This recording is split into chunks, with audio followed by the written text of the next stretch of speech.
আল্লাহর প্রিয় নবী, বিশ্ব নবী, শ্রেষ্ঠ নবী, দু জাহানের বাদশা নবী নিজ হাত মুবারক থেকে একখানা আংটি মুবারক বাহির করলেন।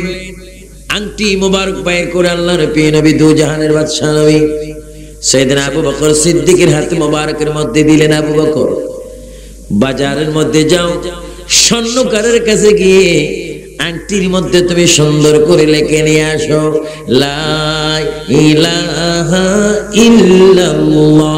জোরে বলেন, লা ইলাহা ইল্লাল্লাহ। 11 বার জোরে জোরে বলেন, লা ইলাহা ইল্লাল্লাহ, লা ইলাহা ইল্লাল্লাহ। জোরে, লা ইলাহা ইল্লাল্লাহ, লা ইলাহা ইল্লাল্লাহ, লা ইলাহা ইল্লাল্লাহ, লা ইলাহা ইল্লাল্লাহ, লা ইলাহা ইল্লাল্লাহ, লা ইলাহা ইল্লাল্লাহ। এবার জোরে জোরে বলেন, লা ইলাহা ইল্লাল্লাহ মুহাম্মাদুর রাসূলুল্লাহ।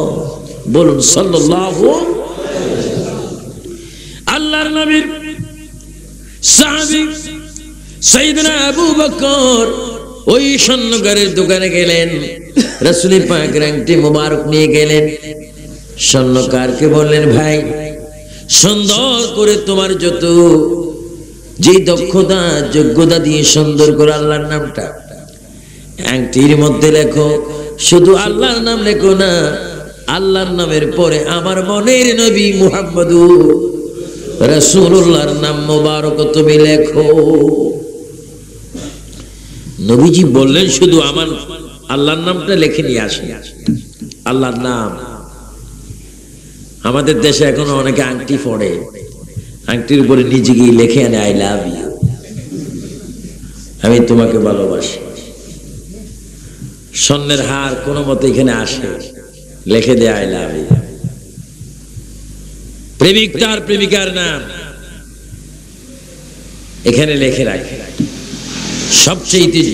সবচেয়ে আমাদের যাকে আমাদের ভালোবাসতে হবে, যার ভালোবাসার মধ্যে দুনিয়া ও আখিরাত, সবাই উচ্চ স্বরে বলুন রাহমাতাল লিল আলামিন। আর একটু আওয়াজ দিয়ে বলুন রাহমাতাল লিল আলামিন। ওই নবীর ভালোবাসা সর্বক্ষণ চাই কি চাই না?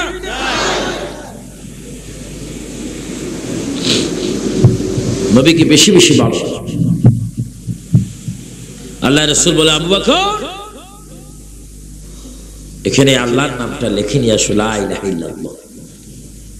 তিনি নিজকে নিজে বললেন, আল্লাহর নাম লিখবো, নবীর নাম লিখবো না? এটা তো হয় না, এটা হয় না। আমি আল্লাহর নামও লিখবো, নবীজির নামও লিখবো। যখন সুবহানাল্লাহ। আমাদের দেশটি স্বাধীন সোনার বাংলাদেশের রাজধানীকে সবাই জানেন, চিনেন, অনেকে আসা যাওয়া করেন। ঢাকা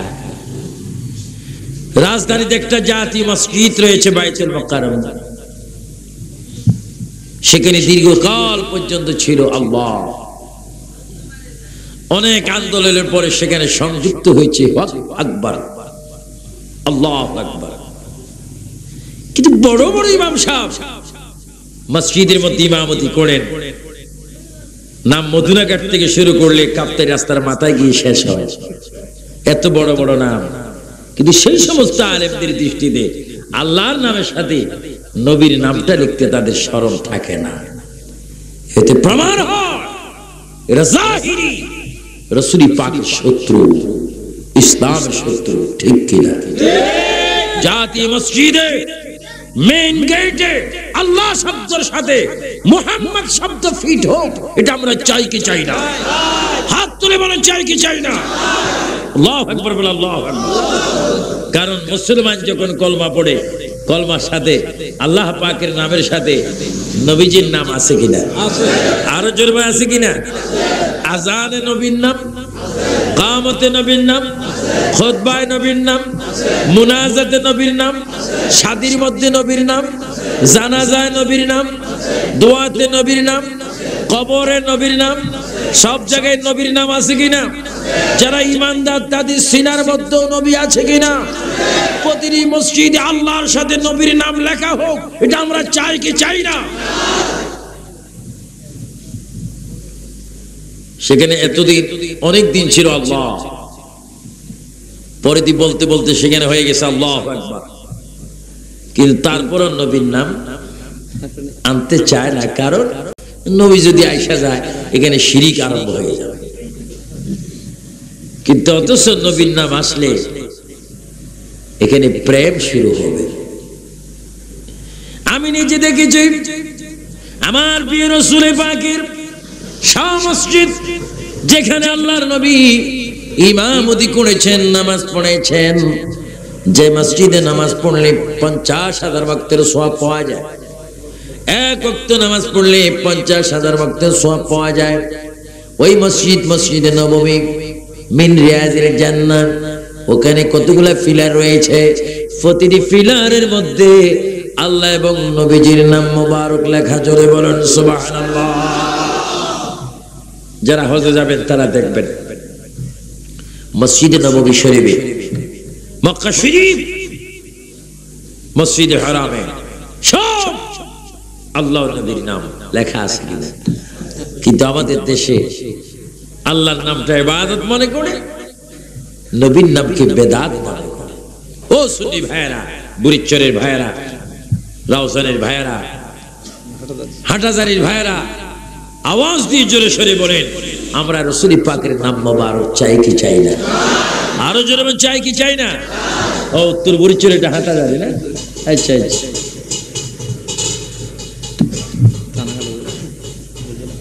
নবীজির নাম লেখা। সাইয়েদনা আবু বকর নিজকে নিজে বললেন, রাসূল আমাকে বলেছেন আল্লাহর নাম লিখতে, আমি রাসূলের নামও লিখে নেব। সেখানে সুন্দর করে আল্লাহর নামের সাথে নবীর নামটা লেখা হলো। এবার তিনি রওনা হলেন আল্লাহর প্রিয় নবী দোজানের বাদশা নবীর কাছে। তিনি রওনা হলেন, আংটি মোবারক তিনি দিবেন।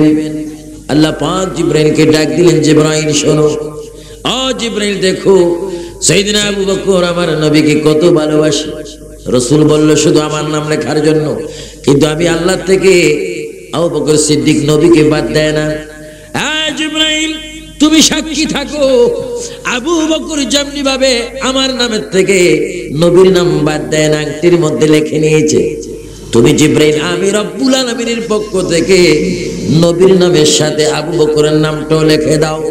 কারণ যে আবু বকর আমার থেকে নবীকে বাদ দিতে চায় না, আমি আল্লাহ নবীর থেকে আবু বকরকে বাদ দিতে চাই না। সুবহানাল্লাহ। আরো জোরে বলেন না সুবহানাল্লাহ। আংটি মোবারক নিয়ে আসলেন, নবীজির হাত মোবারকে যখন আংটিটা দেওয়া হলো, আল্লাহর নবী অবাক হয়ে বলেন, আবু বকর নাম তো তুমি বানিয়ে ফেলেছো, আল্লাহর নামের পর আমার নাম তুমি কেন লিখলে? হুজুর আপনার নাম এই জন্য লিখেছি, আপনার নাম যদি আমি না লিখি মনে হয় আমার ঈমানটা থাকে না। নবীজি ডাক দিয়ে বলে, আবু বকর বুঝলাম তুমি আমার নাম লিখেছো, তোমার নাম তো তুমি লিখেছো। জিবরাইল ইসলাম উত্তর দিচ্ছে, ইয়া রাসূলুল্লাহ আবু বকরের নাম লিখেছে, আবু বকর জানে না। হুজুর আল্লাহর নামের সাথে আপনার নাম যে আবু বকর লিখে দিয়েছে, ওই আল্লাহ রাব্বুল আলামিন আপনার নামের সাথে আবু বকরের নামটাও লিখে দিয়েছে। কারণ যে আবু বকর আল্লাহ থেকে নবীকে বাদ দিতে চায় না, ওই আল্লাহ আপনি নবীর থেকে আবু বকরকে বাদ দিতে চায় না। জোরে বলুন সুবহানাল্লাহ। সালাতুন ইয়া রাসূলুল্লাহ আলাইকুম সালাম ইয়া হাবিবাল্লাহ, তুই সুলতান আলম ইয়া হাবিবি, ज़रो लुत्फ़ सुए मा नज़र कौन, सलातुन या रसूलल्लाह अलैकुम सलाम या हबीबल्लाह।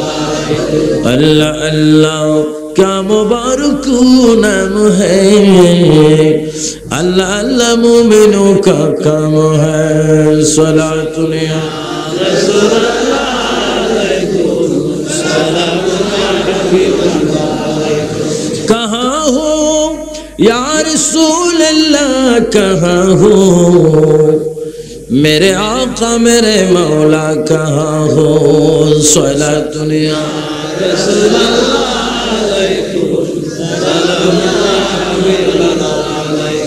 তাহলে প্রমাণ হলো, বুঝা গেল সাইয়েদনা আবু বকর তার জীবনের শুরুতে যেই দিন তিনি কলমা পড়ে মুসলমান হলেন, ওই দিন থেকে ইন্তেকাল পর্যন্ত প্রতিটি জীবনের প্রতিটি মুহূর্তে যিনি যাকে বেশি ভালোবাসতেন তিনি হচ্ছেন মিলাদুন নবীর মালিক। সবাই জোরে জোরে বলুন, ওয়ামা আরসালনাকা ইল্লা রাহমাতাল লিল আলামিন। আল্লাহু আকবার বল, আল্লাহু আকবার। তার গোটা জীবন আমার নবীকে ভালোবেসেছেন।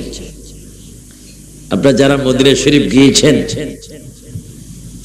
আল্লাহ পাক যদি দয়া করেন যদি যাবেন, তাহলে সেখানে গিয়ে দেখবেন রাসূল পাকের রওজায়ে মোবারকের সাথে সাইয়েদনা আবু বকর সিদ্দিক রাদিয়াল্লাহু তাআলা আনহু শুয়ে আছেন, তার পাশে হযরত ওমর ফারুক শুয়ে আছেন, তার পাশে জায়গা খালি রয়েছে, একটি কবরের জায়গা, কবরের জায়গা রয়েছে মদিনা শরীফ।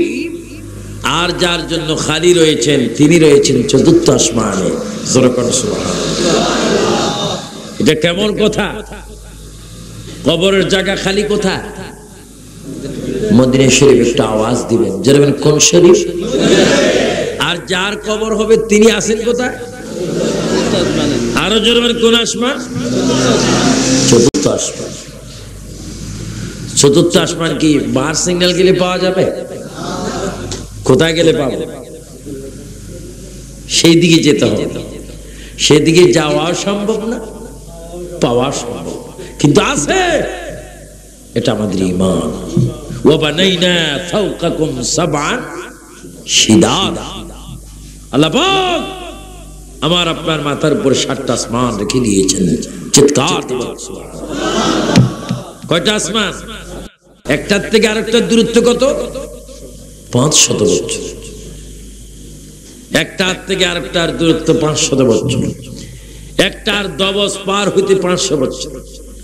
এইভাবে 4 আসমান, প্রায় 4000 বছর পথের মাথায় শুয়ে আছেন। সেখানে আসেন, অবস্থান করেছেন ঈসা আলাইহিস সালাম। একটু দরুদ শরীফ পড়েন, আল্লাহুম্মা সাল্লি আলা। কারণ এত বিশ্বাস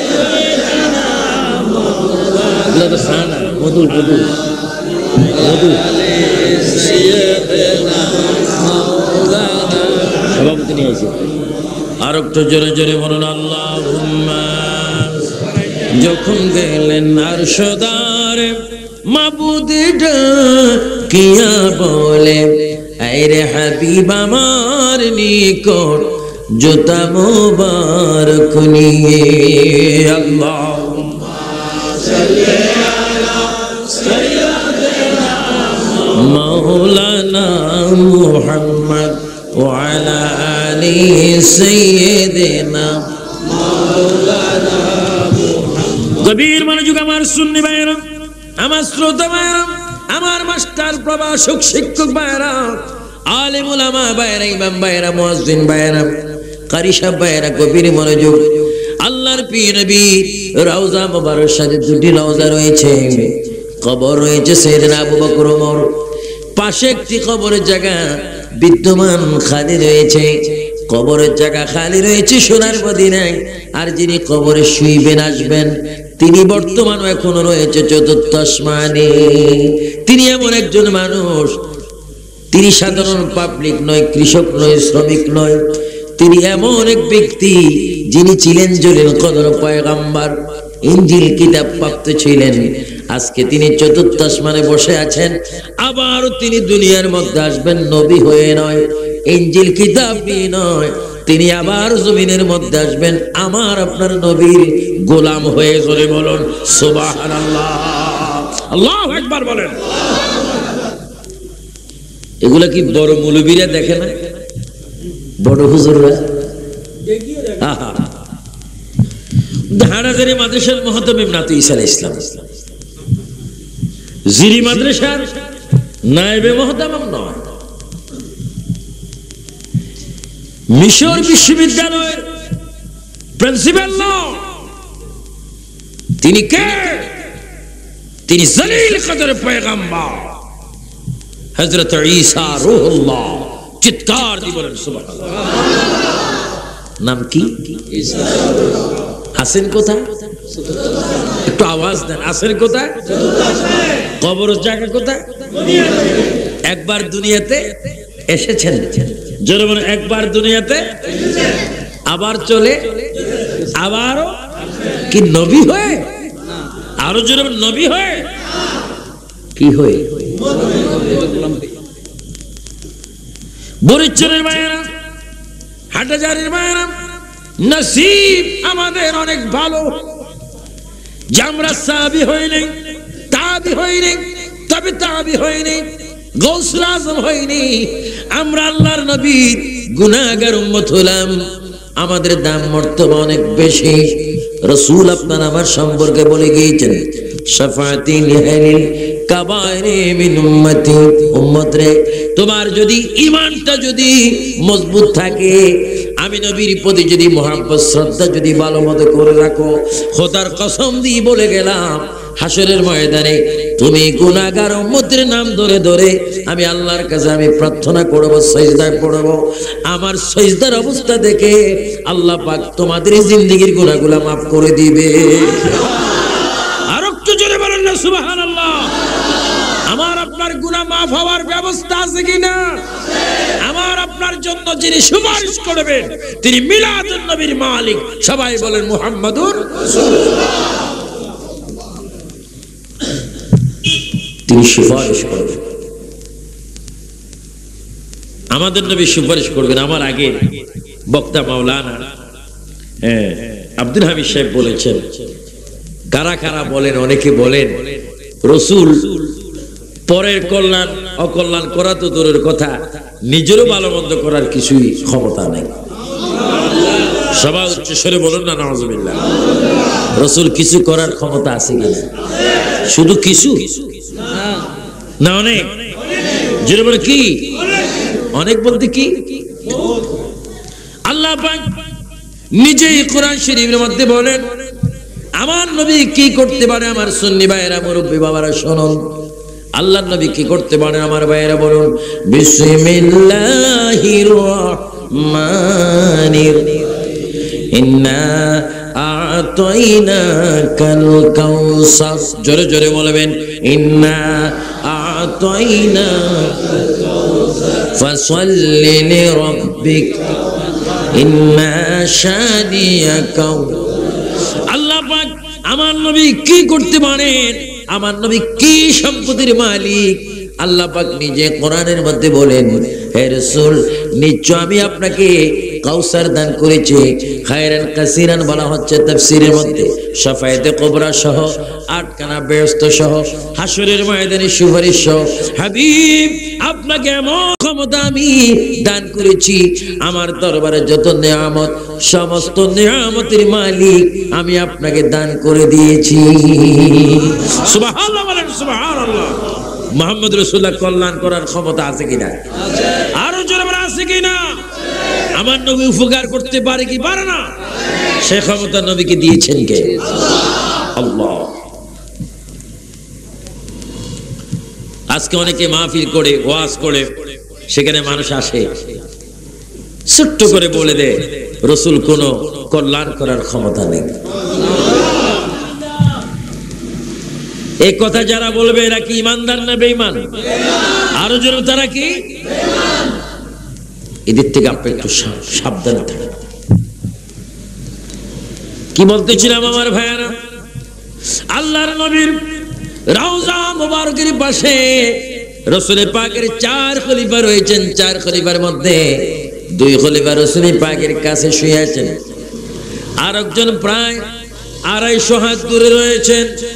জান্নাতুল বাকির মধ্যে একজন শুয়ে আছেন সাইয়েদনা ওসমান গনি জিন্নুরাইন, আর একজন শুয়ে আছেন ইরাকের জমিনে কুফা শহরে, তিনি হচ্ছেন শের খোদা হযরত আলী মা ফাতেমার স্বামী হাসাইন হুসাইনের আব্বা, সবাই জোরে জোরে বলুন হযরত আলী রাদিয়াল্লাহু তাআলা আনহু, জোরে বলুন সুবহানাল্লাহ। নবী পাকের খলিফা কয়জন? আরো জোরে কয়জন? আবু বকর, ওমর, ওসমান ও আলী। চারজনের মধ্যে দুইজন হচ্ছে কাছে, একজন হচ্ছে প্রায় 250 গজ দূরে, আরেকজন হচ্ছে ইরাকে কুফায়। শের খুদা হযরত আলী, ওনার মাজার আমি নিজে জিয়ারত করেছি 3 বার। আল্লাহ পাক বগদাদ শরীফ আমাকে নিয়েছেন। শের খুদা আলীর মাজারে গিয়েছি, কারবালায় গিয়েছি। শের খুদা আলীর মাজারে প্রায় 47 টন স্বর্ণ রয়েছে। জন্মের কয় টন? 47 টন। 47 তোলা নয়, 47 মন নয়, 47 টন। যে ওয়াহাবিদের মাথা টন টন করে ওঠে।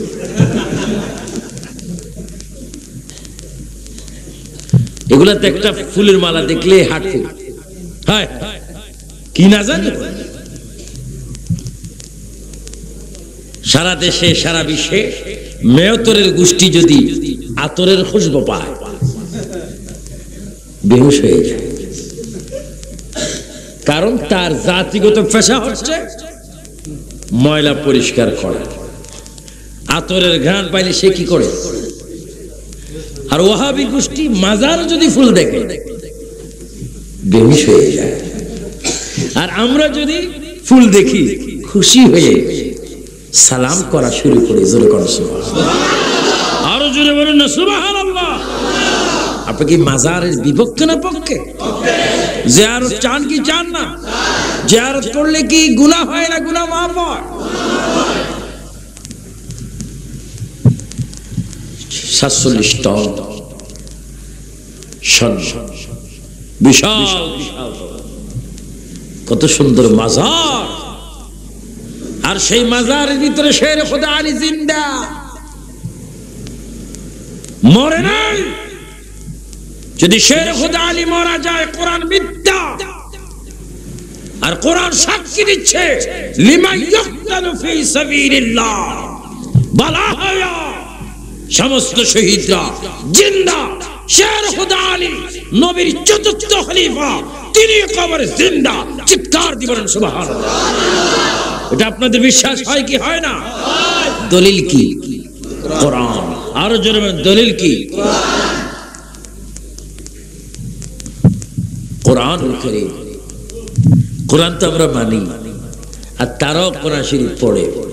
কিন্তু আল্লাহ পাক কোরআনের প্রথমে বলেন হুদাল্লিল, হুদাল্লিল ওয়াহাবি না, খারিজি না, শিয়া না, মুতাজিলা না, হুদাল্লিল, হুদাল্লিল মুনাফিকিন বলেনি, ফাসিকিন বলেনি, কাফিরিন বলেনি, মুশরিকিন বলেনি, হুদাল্লিল মুত্তাকিন।